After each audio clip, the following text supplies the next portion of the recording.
님도 정리를 제일 많이 하셔야 될 분이 정리를 잘 안 하시고 있긴 하지만 어쨌든 제가 잔소리를 계속 하고 있기 때문에 그걸로 대충 때운다 생각을 할 수도 있고, 근데 저한테 맨날 잔소리를 듣지 않으신 분들은 한 번쯤은 정리를 해놔서 그게 누적으로 하면은 좋지 않을까 생각이 듭니다. 예.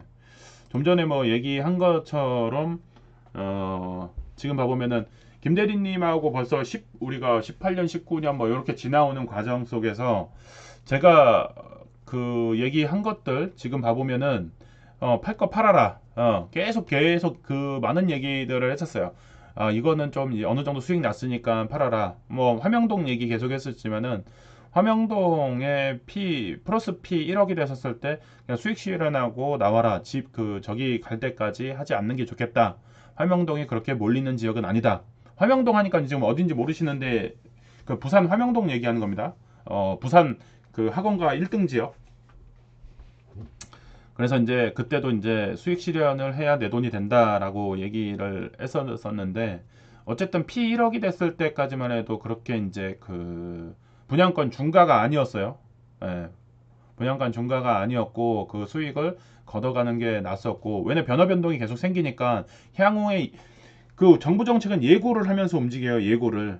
지금 제가 이 얘기를 왜 하냐면 둔촌주공을 얘기를 하려고 이 얘기를 해드리는 건데, 이미 예고가 돼 있어요. 불안전 거래라는 사실을 알고 있음에도 자꾸 지금의 상황에 왔을 때 정부 욕을 하는데, 자, 윤석열 정부도 이재명이도 모두 다 좋아하진 않습니다.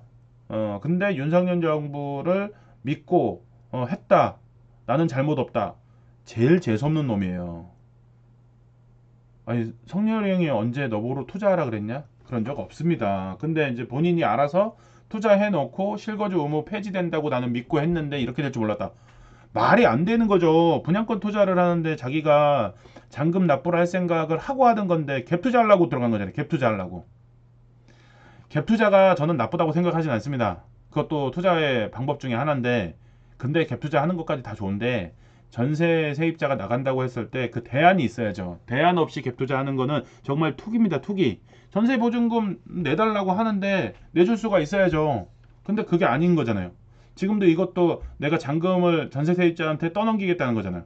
근데 그게 안 되는 상황이 되니까 윤석열 정부를 지금 욕하는 거잖아요. 못된 심보죠. 못된 심보. 과욕 부린 거다. 그래서 이제 실거주 의무 폐지 관련해 가지고 기사들이 이제 연일 며칠째 계속 나오고 있는데, 지금 여기 보시면 이제 국회가 이제 이번 주 9일로써 이제 끝납니다. 회기가 이제.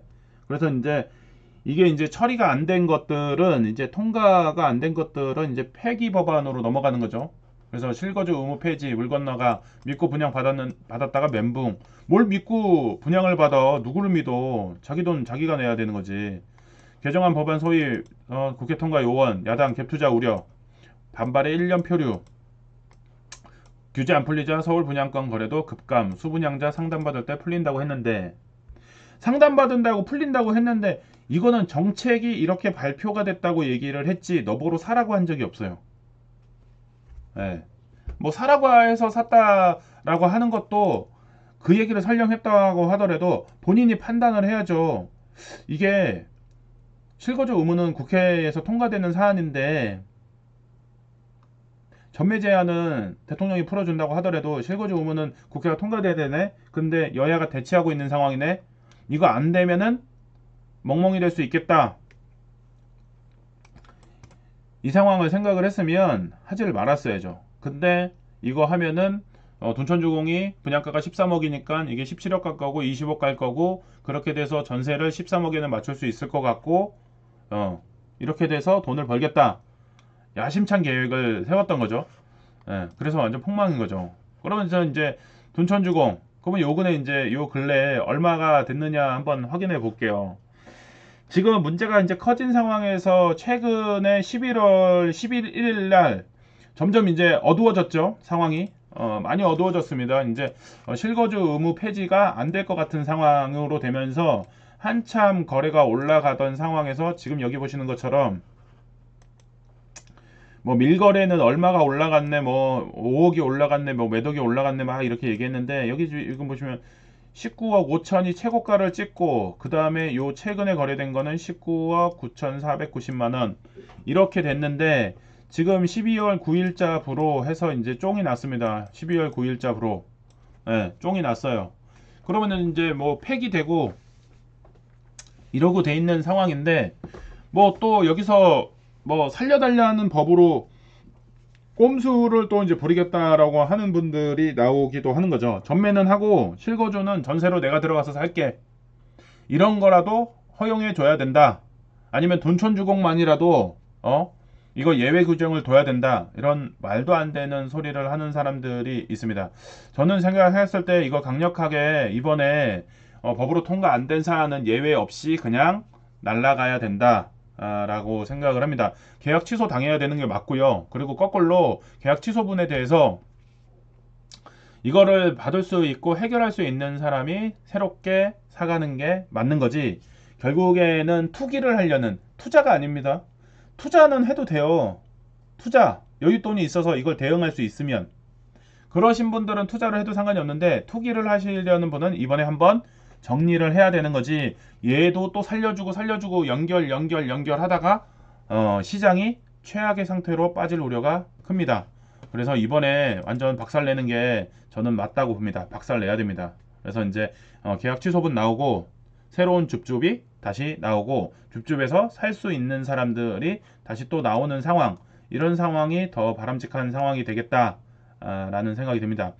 그리고 이제 또 하나 이제 생각해 볼 것 중에 하나가 살려줄 수 있는 방법이라고 이제 돈천주공 이렇게 된 거 살려줄 수 있는 방법 하나가 있죠. 어떻게? 국회의원 선거를 잘 하시면 됩니다.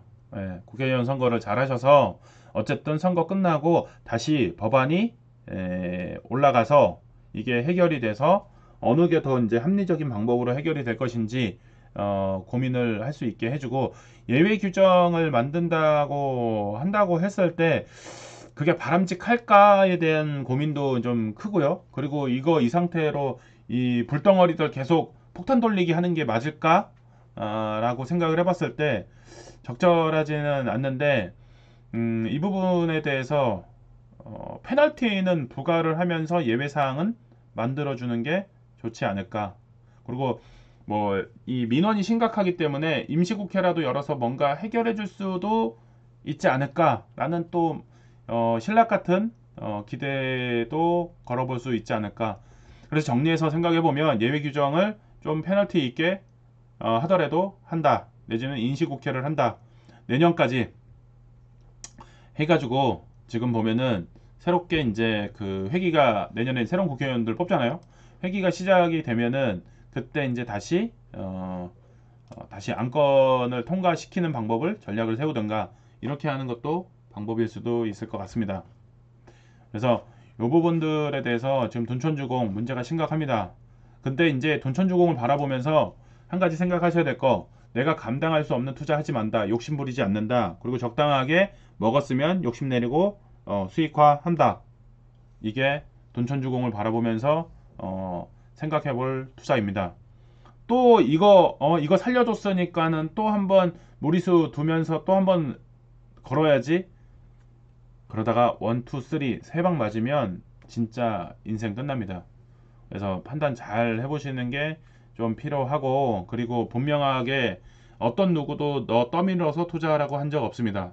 네가 판단하는 거고, 감당 가능하면 투자하는 겁니다. 감당 안 되면 절대 투자하면 안 됩니다.